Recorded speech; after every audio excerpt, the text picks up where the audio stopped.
नमस्कार साथियों, mathematics memory में आप सभी का बहुत स्वागत है। मैथमेटिक्स मेमोरी के इस नए सेशन में मैं आप सबको एक बार फिर से आमंत्रित करता हूं। आइए देखते हैं आज के सवाल और उनकी समस्याओं के बारे में हम चर्चा फिर से आज करते हैं। ठीक है, तो आज का अपना पहला सवाल लेते हैं। तो आज का हमारा पहला सवाल है, एक आदमी अपने वेतन का 65% खर्च करता है और प्रति मास 525 रुपये की बचत करता है, तो उसकी मासिक आय क्या है। एक आदमी है, उसका खर्च 65% है और उसकी जो बचत है वो 525 रुपये है। मतलब खर्च उसका प्रतिशत में दे रखा है और जो उसकी बचत है उसको अंकीय रूप में दे रखा है। ठीक है ना। तो कोई भी व्यक्ति है वो खर्च करता है या बचत करता है तो अपनी आय से ही करता है ना। और प्रत्येक व्यक्ति की आय मतलब प्रत्येक व्यक्ति जो भी खर्च या बचत करता है वो अपने आप में उसे 100% मान करके चलता है कि मेरी आय अगर 100% है तो कितना प्रतिशत मैं इसमें खर्च करूँगा, कितना परसेंट यहाँ इन्वेस्ट करूँगा या शेष जो भी बचेगा कितना परसेंट मैं उसको अपने बचत के लिए रखूँगा। ठीक है ना, भविष्य के बचत के लिए रखूँगा। तो 100% अगर उसकी हम आय मान लें तो इस 100% में से 65% ऐसी राशि है जो वो खर्च कर देता है, किन्हीं मदों पर खर्च कर देता है। तो बाकी जो बची राशि है मतलब 100 माइनस 65, आप कहेंगे 35% इसने बचत कर ली। ठीक है ना, 100% में 65% खर्च कर दिया और 35% की बचत कर ली। तो आगे कह रहा है कि उसकी मासिक आय कितनी है। ठीक है ना, मासिक आय यानी कि इसके बारे में हमसे पूछा जा रहा है। 100% की वैल्यू हमको फाइंड आउट करनी है। अब आप क्वेश्चन में देखें कि ये जो अंकीय रूप दिया है 525 रुपये, ये बचत की बात की जा रही है और यहाँ पे बचत कितना है अगर प्रतिशत के रूप में हम देखें तो 35% की बचत हो रही है ना। 65% खर्च करने के बाद मतलब हम 525 को 35% के बराबर कर सकते हैं। तो हम 35% बराबर 525 कर सकते हैं। ठीक है, और इस 35% को जो कि हमारी जो कि खर्च है बचत इसी की सहायता से हम जो उसकी टोटल मासिक आय है मतलब उसकी जो इनकम है 100% उसकी वैल्यू हम निकाल सकते हैं। ये निकलेगा 525 बटे 35% गुणे 100%। ठीक है ना, परसेंटेज को हम परसेंटेज से काट देंगे। 35 से काटते हैं 525 को, 5 सत्ते 35 और 5 एकम 5, 5 हम 25, 7 से काटते हैं 7 एकम 7 और 7 पचे 35, यानी 15 गुणे 100 बराबर 1500। तो 1500 रुपये उसकी मासिक आय हो जाएगी। ठीक है, और यही हमारा आंसर होगा। ऑप्शन नंबर जो बी है वो हमारा सही है। ठीक है, तो ये था सवाल। चलिए बढ़ते हैं आगे, लेते हैं अपना अगला सवाल। अगला सवाल हमारा है, एक व्यक्ति जो अपनी आय का 66.2/3% खर्च करता है वह प्रति मास 1200 रुपये की बचत करता है। उसका व्यय प्रति मास कितना है ना। ये आपके ऑप्शन है और ये आपका क्वेश्चन है। तो फिर से वही क्वेश्चन, थोड़ा सा जो अंक है उसको इधर उधर किया गया है, थोड़ा अंकों में चेंजेस किए गए हैं। तो व्यक्ति है उसकी जो आय है, फिर से हम वही करेंगे, व्यक्ति की आय 100%।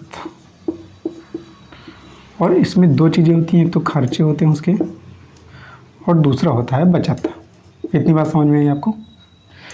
आय में वो कुछ खर्च करता है, उसके बाद जो बचती है राशि वो उसकी बचत कहलाती है। तो खर्च की प्रतिशत वैल्यू यहाँ पे हमको दी जा रही है कितनी, 66.2/3%।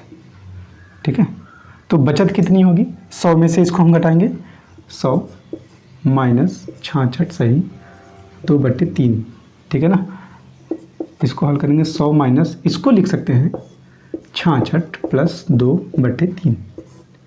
ठीक है, अब देखिए 100 को यहाँ पे क्या लिख सकते हैं, दो टुकड़े में करें हम 99 + 1 माइनस 66 माइनस 2/3। ये माइनस जब ब्रैकेट को लगे तो अंदर का भी जो चिन्ह है वो ऋणात्मक हो जाएगा, माइनस का हो जाएगा। ठीक है, अब इस 66 को हम 99 से घटा लेते हैं और इस 2/3 को 1 से घटा लेते हैं। ठीक है, 66 को घटाएंगे 99 से तो ये हो जाएगा 33 और 1 से जब 2/3 को घटाएंगे मतलब 1 माइनस 2/3 करेंगे तो ये आ जाएगा 3, 3 का गुणा 1 से हो जाएगा 3 माइनस 2 बराबर 1/3, ठीक है ना। ये तो मैंने आपको ऐसे बताया।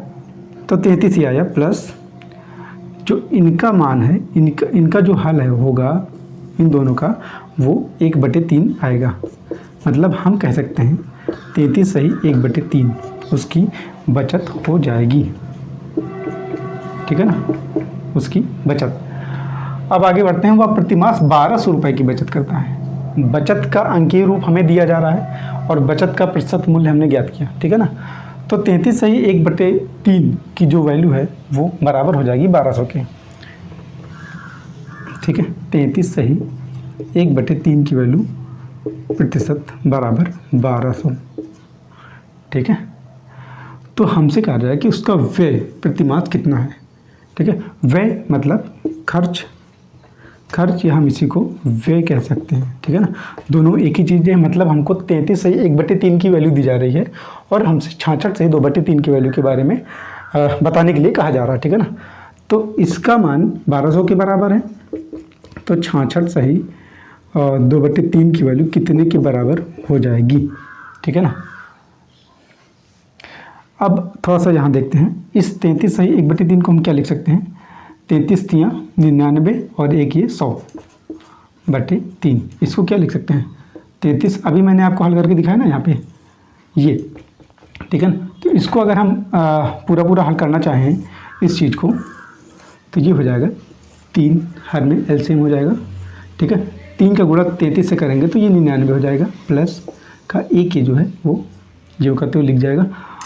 तो इसको जब हम हल करेंगे तो 99 + 100/3, ठीक है ना। तो वही चीज़ यहाँ पे आ गया है। तो हम इसको लिख सकते हैं, इसकी जगह पे अगर हम लिखना चाहें तो ये हो जाएगा 100/3, ठीक है। उसी प्रकार इसको हम लिखना चाहें तो 66 + 2/3 बराबर 3 का गुणा 6 से 66 से करेंगे, 3 × 18, 3 × 18 और 1 19, 198 + 2 और बटे में दोनों के बटे में 3 आ जाएगा, ठीक है। तो 198 + 2 करेंगे तो 100/3 आ जाएगा, सॉरी 200/3, ठीक है। 200/3 मतलब 66 सही 2/3 की जगह हम लिख सकते हैं 200/3, ठीक है। तो अच्छा ये प्रतिशत तो अपने आप लगा रहेगा इसमें, ठीक है। अब ये हो जाएगा 1200 बटे में ये 100/3 आ जाएगा प्रतिशत गुणे, और इसकी वैल्यू ज्ञात करनी है। मतलब हम इसको हमने इसमें कन्वर्ट किया है तो 200/3 प्रतिशत मल्टीप्लाई हो जाएगा 200/3 प्रतिशत। थोड़ा सा इसको और सॉल्व कर लें। 1200 गुणे ये 3 उठ करके ये अंश में चला आएगा 3/100 और प्रतिशत हर में वैसा ही बना रहेगा गुणे 200/3 प्रतिशत, ठीक है। इतना आया। अब प्रतिशत को हम प्रतिशत से सिंपली काट देते हैं और 3 को 3 से काट देते हैं, ठीक है। और क्या कर सकता है भाई, 2 जीरो से 2 जीरो काट देंगे और अब जो बच्चा 1200 और 2 इनका आपस में मल्टीप्लाई करेंगे तो 1200 गुणे 2 यानी कि 2400 रुपये उसकी मासिक व्यय, प्रतिमास उसका व्यय जो होगा वो 2400 रुपये हो जाएगा। ऑप्शन नंबर जो बी है वो हमारा करेक्ट हो जाएगा, ठीक है। ये सवाल था। बढ़ते हैं आगे और लेते हैं अपना अगला सवाल। चलिए बढ़ते हैं अपने अगले सवाल की तरफ। अगला सवाल हमारा है कि किसी वस्तु को उसके अंकित मूल्य पर 14% का बट्टा देकर 387 रुपये में बेच दिया जाता है। वस्तु का अंकित मूल्य है कितना है, मतलब कोई वस्तु है उसको उसके अंकित मूल्य पर 14% का बट्टा देकर बेच दिया जाता है। अंकित मूल्य का मतलब आपको पता होगा, है ना। इसको कहते हैं छपा हुआ मूल्य।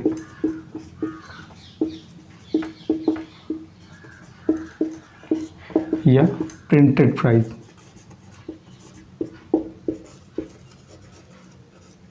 ठीक है। और दूसरा होता है क्रय मूल्य, खरीदा हुआ दाम। ये कभी कभी ये बराबर होता है निर्मित मूल्य, मतलब उसका निर्माण कितने रुपए में किया गया है, प्रोडक्शन प्राइस कह सकते हैं इसको हम, ठीक है। और क्रय मूल्य अब हुआ विक्रय मूल्य तीसरा, या बेचा गया जिस मूल्य पर बेचा जाए, है ना, जिस मूल्य पर बेचा गया। ठीक है। एक शब्द आप यहाँ पे देखेंगे बट्टा, ठीक है ना। बट्टे के बारे में भी मैं आपको बता दूं, बट्टा या इसी को इंग्लिश में डिस्काउंट कहते हैं, डिस्काउंट, या इसी को छूट भी कहते हैं। ठीक है। छूट तो आप सब समझ गए होंगे ना, छूट। बट्टा थोड़ा सा जो लोग नए उनको पता लग रहा होगा, बट्टा कुछ नहीं है, बट्टे को आप छूट मानिए बस। ठीक है ना, बट्टा नया शब्द होगा आपके लिए। ठीक है, आगे बढ़ते हैं। अंकित मूल्य पर 14% का बट्टा देकर 387 रुपये में बेचा गया। तो जो वस्तु बेची गई है ना, विक्रय मूल्य वो 387 रुपये में। ठीक है। छूट कितनी दी गई, वो 14% की। ठीक है। अगर इस वस्तु को अंकित मूल्य पर ही बेचा जाता तो मतलब बिना किसी छूट के बेचा गया होता, मतलब कोई भी डिस्काउंट इस पर ना दिया गया होता, मतलब ये जो 14% का डिस्काउंट है वो इस वस्तु पर ना दी गई होती। ठीक है ना। और तो हम ये कह सकते हैं कि जो अंकित मूल्य है, अगर हम उसी दाम पर वस्तु को बेचा गया होता तो 100% पर बिका होता, लेकिन छूट दी गई है 14% का, बट्टा 14% का दिया गया है, तो मतलब इस 14% को हम लेस करेंगे ना भाई, तो क्या बन जाएगा ये 86%। ठीक है ना।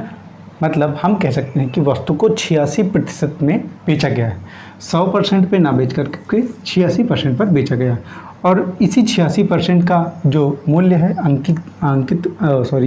अंकीय मूल्य है वो 387 रुपये हमें दिया जा रहा है। तो हम कर सकते हैं 86% बराबर 387 रुपये। ठीक है, यहाँ तो कोई प्रॉब्लम नहीं होनी चाहिए। ठीक है ना।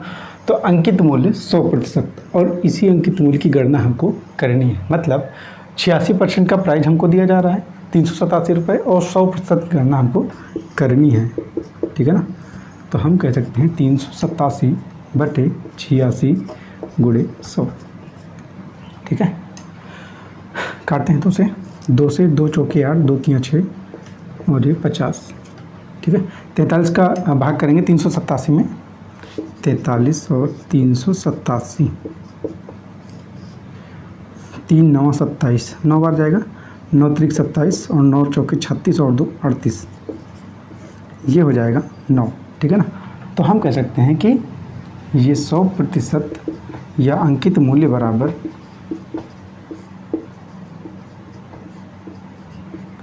ठीक है, दोनों में से एक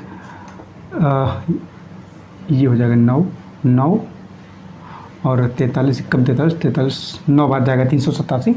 तो हम कह सकते हैं कि 9 गुणे 50 बराबर 450, 9 पच्चे 45, 450 रुपये जो अंकित मूल्य का प्राइस है वो 450 रुपये आएगा। ठीक है ना। ऑप्शन नंबर जो ए है वो हमारा करेक्ट हो जाएगा।